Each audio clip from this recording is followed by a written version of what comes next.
దయచేయండి ప్రభా. నేను ఏ తప్పు చేసినా క్షమించండి, నా కుటుంబాన్ని ఒక్కసారి జ్ఞాపకం చేసుకోమని మీరు అనుదినము ఎక్కువగా మోకాళ్ళ మీద ఉండి ప్రభు దగ్గర క్షమాపణ అడగండి.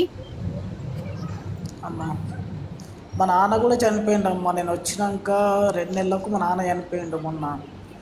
అసలు ఇబ్బందుల్లో అంటే చాలా ఇబ్బందుల్లో ఉన్నా. అంటే అర్థమవుతుంది, అంటే మీ కష్టాయితీ మీరు అనిపించట్లేదు కానీ వడ్డీలు పాలు అయిపోతుంది, అప్పులకు వెళ్ళిపోతున్నాయి, మీరు తినడానికి కూడా కష్టంగా ఉంటుంది ఇంటికాడ. అవునమ్మ గారు, అవునవును.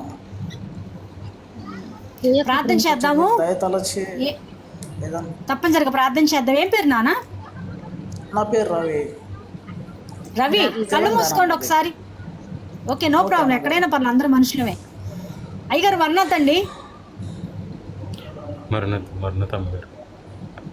చిన్న ప్రార్థన. మహోన్నతుడ సర్వాధికార తండ్రి, నా కుమారుని మీ పాదాలకు అప్పచెప్పుచున్నాను. నీ పాదాలు పట్టుకున్న కుమారుడి పక్షాన బ్రతిమలాడుచున్నాను స్వామి. ఒక్కసారి నీ దీన బిడ్డ కష్టాజితం అనుభవించేలాగా సహాయం చేయండి. ఇంటికాడ నా భార్యను దీవించండి. తండ్రిని పోగొట్టుకున్నారు, అయినా నీ దగ్గర ఉన్నారు తండ్రి గారు. తండ్రి నీకు స్తోత్రాలు. మరి నీ కుమారుడు అనేకమైన మరి తండ్రి ఎక్కడ ఏ పొరపాటు జరిగిందో తెలియదు కానీ ఆ యొక్క పాపముల నుంచి శాపాల నుంచి విడుదల దయచేసి దుష్టుని యేసు నామములో గద్దించి ప్రభు నాయన నీ యొక్క కృపను నీ యొక్క మహిమను నీ బిడ్డ మీద దించిన ఆయన. అయ్యా తండ్రి, ఆ యొక్క సన్నిధులు ప్రతి ఒక్కరిని మీరు జ్ఞాపకం చేసుకుని కుటుంబంలో ఉన్న పాపాల నుంచి శాపాల నుంచి విడుదల దయచేయండి ప్రభా స్వామి. మీకు వందనాలు. మీరు ఒక్కసారి నడుము కట్టుకోండి వాళ్ళ యొక్క సమస్యల నిమిత్తం ప్రభా. మీరు నడుము కట్టుకుంటే మాట మాత్రం సెలవిస్తే చాలు, బ్రతుకులు జీవితాలు మారిపోతాయి స్వామి. మీ కుమారుతో మీరు మాట్లాడండి, రాత్రికాలంలో దర్శించండి, నీ మహిమను దింపండి ప్రభా నాయన. ఇంటికాడ ఉన్న అప్పుల నుంచి విడుదల తెచ్చండి, వడ్డీల నుంచి విడుదల తెచ్చండి. రక్షక నీకు వందనాలు. ఇట్టి ధ్యానం వలన ఎట్టు అప్పన్న తీరునంటున్నారు మా అయ్య గారు ప్రభా.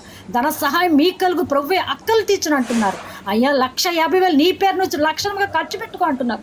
అట్టి కార్యం నీ బిడ్డ జరిగించి దుష్టుని యేసు నామములో బంధించి నీ కార్యం అద్భుతంగా ఆశ్చర్యంగా నీ కుమారుడు పక్షాన్ని జరిగించి తన కష్టార్జితం తను అనుభవించేలాగా సహాయం చేసి మహిమ పదమని చిన్న చిన్న బలహీనల నుంచి విడుదల దయచేయమని కుటుంబాన్ని ఆశీర్వదించమని తండ్రి లోటు మీరే తండ్రిగా మీరు దర్శించండి. నీ కుమారుని మీరే సహాయం చేయమని యేసు నామములో అడిగి వేడుకొనుచున్న మా పరమ తండ్రి, ఆమేన్. మరణాతండి. God bless you. ఆమేన్. గాడ్ బ్లెస్ యు అమ్మా. దేవుడు మిమ్మల్ని దీవించును గాక. నేను ఈ అప్పులో